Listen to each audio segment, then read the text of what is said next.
It's a new day at the great restoration or rebuild of 601 Church Street, which also means it's a new day for Steve and I to find something to bicker about how this is all going.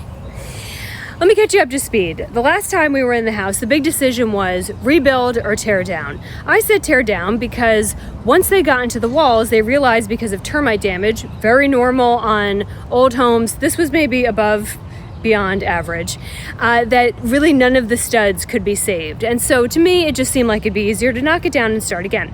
Steve very correctly pointed out that once you tear down a historic structure, you are then subject to the new setback and pretty much all other rules of modern day. And that would have meant that our already tiny home would have to be like an itty bitty baby tiny home because of the setbacks that are in application today. So I lost that one. And they have gone through and pretty much rebuilt the entire house from the inside out.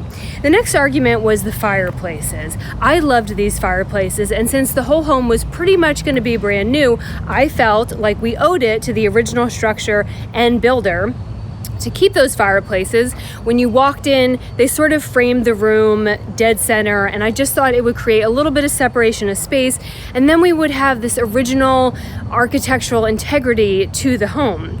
The problem was that once they really got in there and started to look at the fireplaces, it became obvious that they were pretty much built with a Fisher-Price My First Masonry Job kit. And they were not structurally sound. So one of them came down, and the other one, they're actually going to wrap the staircase around to get to the upstairs. Steve won half of that one, and I lost half of that one. So now we're down to what to do with the outside of the house. And this one we really do need some genuine feedback on, because Steve's not buying the home and I'm not buying the home. One of you is buying the home. So you get to decide. This is the area in question, and this is the man fighting me on the topic. All right, Steve, first of all, nice hat. Thank you. Get a close-up of the Dutton hat. Right. There we go. I was a Dutton before it was cool. Before it was very cool. All right, tell me what is the argument here for you want a door? You want to add a door? Well, we've started a debate here that we didn't anticipate, but that's what happens when you're kind of doing things on the fly. This is the side of the house, but it faces 6th Street. So unlike all the other houses in a neighborhood like this, where you really don't get a look at the side of the house because they're all kind of in rows, the side of the house is a bit of a billboard, really. So we're going to have to doll it up, of course.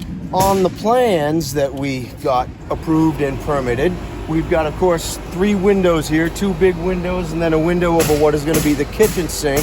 There will be a roof eyebrow separating the first and the second floor, and then, of course, second floor windows.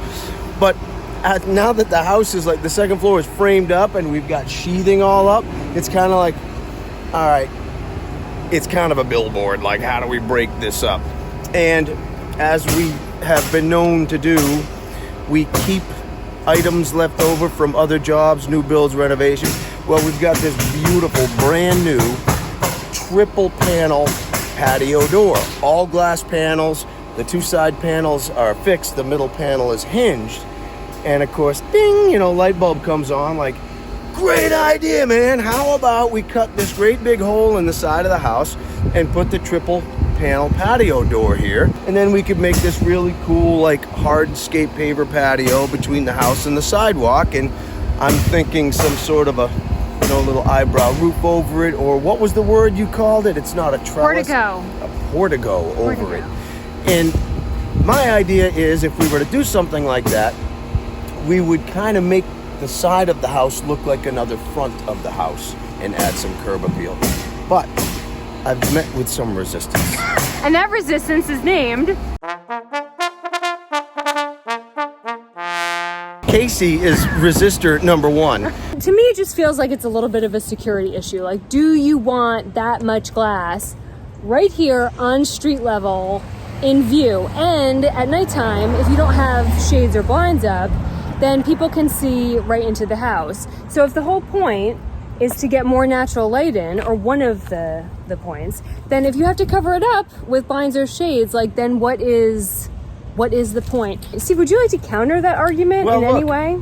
it was assumed that people would put blinds in all 3 glass panels as opposed to leaving one or more of them, you know, uncovered. And they do make light filtering blinds. We're not talking blackout block, you know, darken the whole room type. Do you hear blinds. that tone, like where it starts to get a little sassy when he gets a little bit of resistance? I just think that this back here will all be like a really nice little yard, and then you have your windows, maybe with some lights, and that's all you need. That's all you need. So we cannot come up with a solution to this, so we will let you decide. So in the comments, you're going to put either Team Dutton, or Team Roman, and don't feel any pressure that it's my page and that you may get blocked if you don't vote for according to me, but just put your comments below what you think it should be. Should we keep the three-part glass door, or maybe my way, the better way, just leave the windows and the yard and call it a day?